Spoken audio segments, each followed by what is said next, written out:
Welcome back. Let's talk to Ada Akonobi now, who is an investment analyst from financial derivatives company. I always get that all mixed up. Thank you so much, Ada. Good morning to you. Welcome to the program this morning. Good morning. So we're looking at domestic commodity prices today, and we've had conversations looking at how consumers are pricing in inflation and every other thing that's happening, within the economy. Do you think this has encouraged demand for low-margin products, for instance?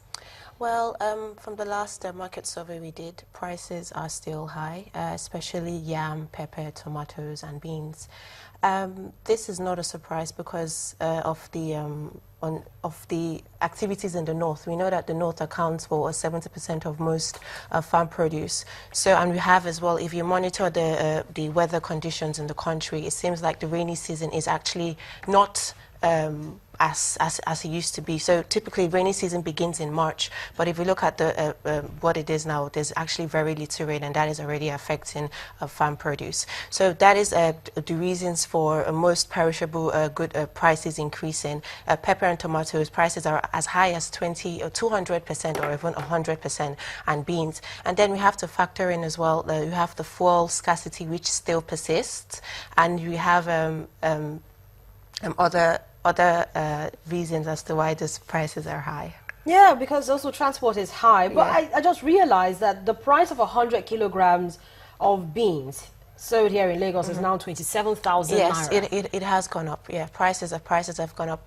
Like I said, because of the disputes in the north. So, and we have as well the headsmen as well causing trouble in the north. So that is, one of the reasons as to why we are seeing food prices increasing. Okay, so that means that also now begins to affect, retail outlets who, for instance, sell the local bean cakes and Yes. moi moi and the rest of it. It So will be- they're going to price this into how much consumers pay at the end of the day. Exactly, they'll begin to price this into how much consumers pay at the end of the day.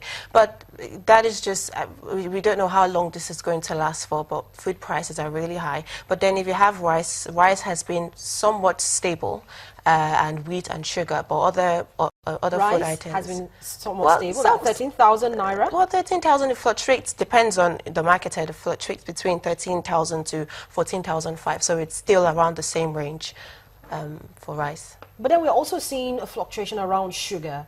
Now, why is that happening? Because for Indonesia, for instance, sugar has been sold for 9,250 naira for a 50 kilogram bag. But here in Lagos, it's been sold at 9,000 naira. Okay, so we have Kano and Onitsha are proxies for the north and the east. Okay, Kano is 9,200. Yes, so we have to factor in transportation cost and distribution. So that's why you have those price differentials in Lagos, in Kano, and Onitsha. So cost of transporting these items or cost of transporting these goods from these regions are factored into prices. But what about the planting season shortages? Do you think that is also causing, another reason why we're seeing, an increase in food prices? Yes, the delay in rains are actually leading to why we're seeing food prices high. For example, the yam season is actually easing out, so we have old yam in season.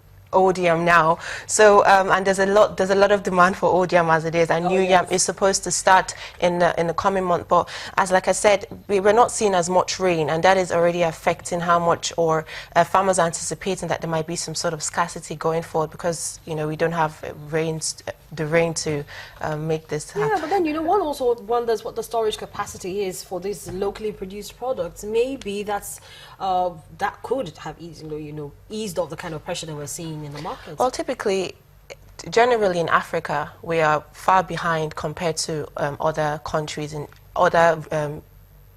in terms of our agricultural sector. Typically, 60% of the rural income is from the agricultural sector, and African GDP, 23% of agriculture contributes to general GDP in Africa. Okay. So it just shows you that agriculture is extremely important as it is, but we still have a lot of setbacks in the sense that we don't have our productivity is extremely low. We don't have the right technical know-how. We don't have the right equipment and then we're still facing importation as well.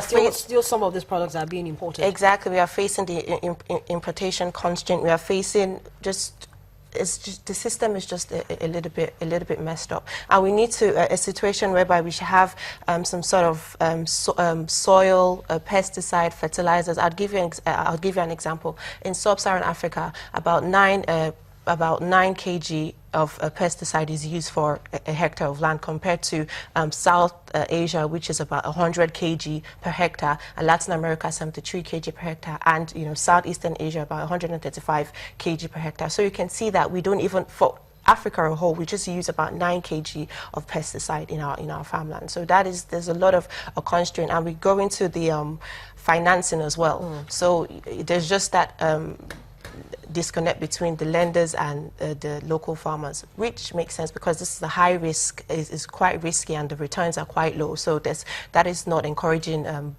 commercial bankers to lend to farmers, and weak market structure as well. Like I said, logistics, really bad, poor storage equipment and facilities, and so all these are the major hindrance in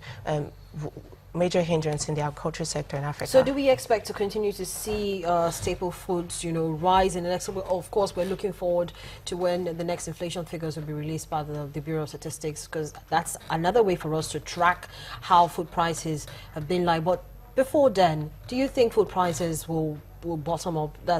You're looking at it that the rains haven't started, and I'm not the weather woman, not the weatherman, weather woman. So we can't say just yet, or just how quickly the rains will start, and how quickly the farmers will be able to start getting food stuff into the market. So do you think the prices of food are going to remain high? Well, prices of food will remain high pending when the rain comes down. But then irrigation is quite important. Like I said earlier, we have to invest a lot in research and development in the agricultural sector. We don't have to waiting for the rain. If the rain is going to come down, we have to make extra effort in terms of doing it so that we can produce more to feed the local population, and as well be very competitive in the international market. Be able to export. Since we are trying to look inwards now, so we don't just say stuff, we have to start acting and being extremely proactive, because there's a gestation period, and this takes a while before it materializes. You sound like a farmer. You do sound like a farmer. We have to know about every sector. Oh yes. Well, thank you so much, Ada, for coming on the program this morning and giving us perspectives with regards to what's going on with domestic commodities. Thanks for having me.